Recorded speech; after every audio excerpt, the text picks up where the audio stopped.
Hey, that's a Soda Pop from Soda Hughes. We got an episode of comics where we're going to look at Cemetery Beach by Warren Ellis and Jason Howard.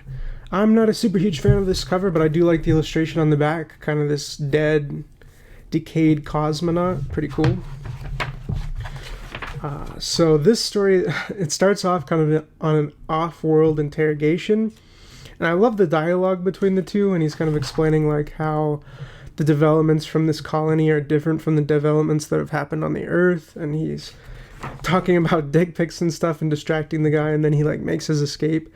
I like how it also kind of like ushers us into this crazy colony world, because honestly, like if this was the beginning of like a TV show or a video game, like no matter what, I feel like this is a great way to kind of usher them into this kind of oppressive world, and you know, introduce the main character in a very small, controlled environment, and then they kind of get out into this big universe that's kind of unique and different, and that we're going to explore alongside the main character.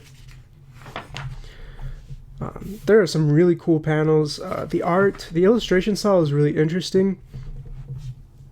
A lot of the way things are drawn, I mean, there are some panels, because there's so much action and a lot of crazy things happening, that are comparatively low. I don't know if I'd say low effort all the time, because a lot of them, you can tell a lot of work still went into some of them. They just have lower detail. But it's pretty consistently, even in the more detailed panels, like really pinched and pulled. Really explosive. The color also is just kind of, you get this kind of like dry brush lather effect on the edges. A lot of the way the ships and explosions are drawn makes me think of, I think, Bill Watterson, and I wonder where he got his inspiration from for some of his like spaceman spiff stuff. We kind of get like the primary antagonist, who I guess is like the mayor or something of the colony. Kind of makes me think of the big guy from Dune. What is he, the admiral or ambassador or something? But there's a lot of motion and like energy and just movement in all of the illustration. A lot of comics really do a super heavy emphasis on contour. This one, yeah, does that, but a lot of the contour is created by like cross contour lines. So you end up with kind of this like fuzzy, kind of frantic look to a lot of the art, which I think really fits well with this story, because it is just a crazy action adventure romp with, you know, you got monsters, you got the futuristic ships and stuff, a lot of guns and explosions. They do this crazy part where they're like grappling between like two ships and stuff. It's just insane. So yeah, it was a wild ride of a story. There is some character development. I don't feel like that was the emphasis in this one. I feel like maybe it could have even benefited from like maybe a little bit more pockets of downtime to flesh some of that out. But I don't know, maybe that's not really the purpose of this story. And it was really enjoyable regardless. It is kind of funny when the main character is kind of explaining his motivations and background, because he's just like explaining like why he doesn't care, and like he's almost like on a suicide mission, just because he has like no one left at home. And like when he's describing it, it's almost comical, as he's like describing everything sucking and going wrong that possibly could. I don't know, is this something like, oh yeah, my parents died, my siblings died, my significant other died, my dog died. It's just crazy.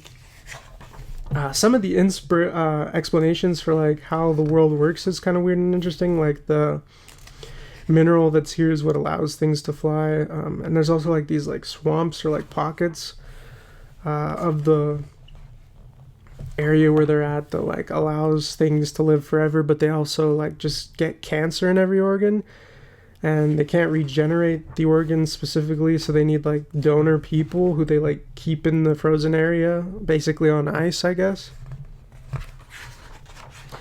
But yeah, crazy story, crazy action set pieces. the giant rocket that's like so powerful it kills basically the entire crew from like the G-force or whatever. But yeah, look at, you can just feel the movement and just like the soaring in this panel, which I think is an awesome effect that they accomplished. And I also like that his ship is this very kind of minimalist egg thing. You know, you got this almost like steampunk, like really bolted together aesthetic for all of the stuff on the colony. And when you get to his, it's this just, I mean, it looks like it was made by Apple, whatever the hell it is. And he sends her off, and he's gonna run into a showdown with, I guess, the mayor. And it kind of ends with her, the person he meets from the colony, kind of explaining the situation to officials on Earth. So I'm kind of wondering, it sounds like she wants to rescue him or maybe go back and get revenge. So I'm interested to see if there's a volume 2. It might already be out because this might be an older publication. I'll have to look it up. But yeah, definitely worth a read. I really enjoyed it. Crazy, little wild ride. This one I'm going to give a very strong B rank to. This was Cemetery Beach. Be sure you check the links in my description. There'll probably be an affiliate link or something there you can use to help me out. More importantly, there's going to be my Patreon link down there.